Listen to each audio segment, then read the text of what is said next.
哈哈哈哈！我就说我们客家人是广东第一大明星，有5000多万人都是客家人。就这还有人说我是客吹，说我夸大客家数量。既然我说的信不过，那省台、珠江台名嘴、湖南祖籍的光夫人郑大讲的你总该信了吧？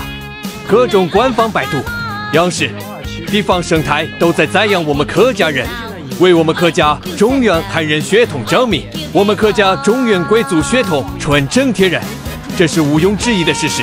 客黑们整天在网络上污名化客家人，其实是嫉妒我们客家人的优秀，自卑的体现。这次郑大的科普无疑是我们客家人有以权威证据，感谢郑大。民生无小事，今日多关注，看新闻。我们客家人只看敢于讲真话的郑大主持，客家人是最優秀的明星。有你挑計T from 就有客家人。你知唔知喺我哋廣東邊度最多客家人呢？據不完全統計，客家總人口達到5000萬以上，佔咗我哋廣東人口1/3。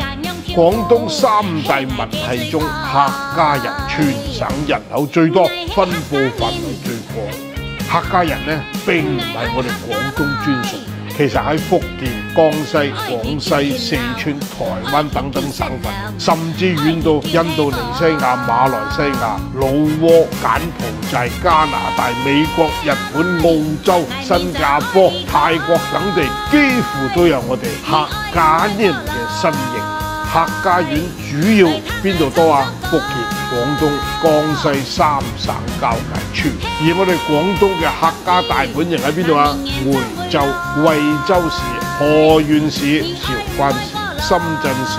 梅州嘅客家人佔咗全市總人口嘅97%以上，係廣東乃至全國客家人主要嘅聚居地，素有世界客都之稱。而講到外省嘅江西嘅贛州、福建嘅龍南、台灣嘅高雄市，仲有台中、廣西嘅賀州，連馬來西亞都有一個純客家州沙巴州。沙巴嘅華人以客家話為主要溝通語言，就算係其他祖籍嘅或者係籍貫嘅華人，佢都會講客家話。當地嘅部分土著華家族仲將客家話當成自己嘅母語，客家孕育咗好多歷史名人。葉劍英、葉帥，廣東維園人；葉挺，我哋廣東惠州惠陽客家人；新加坡嘅霍父李光耀，祖籍廣東梅州大埔；張國榮啊，祖籍廣東維園；曾志偉，祖籍梅州五華；陳小春，廣東惠州。客家話就係客家人嘅母語。其實佢係漢語7大方言之一，被稱為唐宋中原古漢語嘅活化石。你而家行出馬路大聲講句"賴希客家年"，人家就話啊，前家年。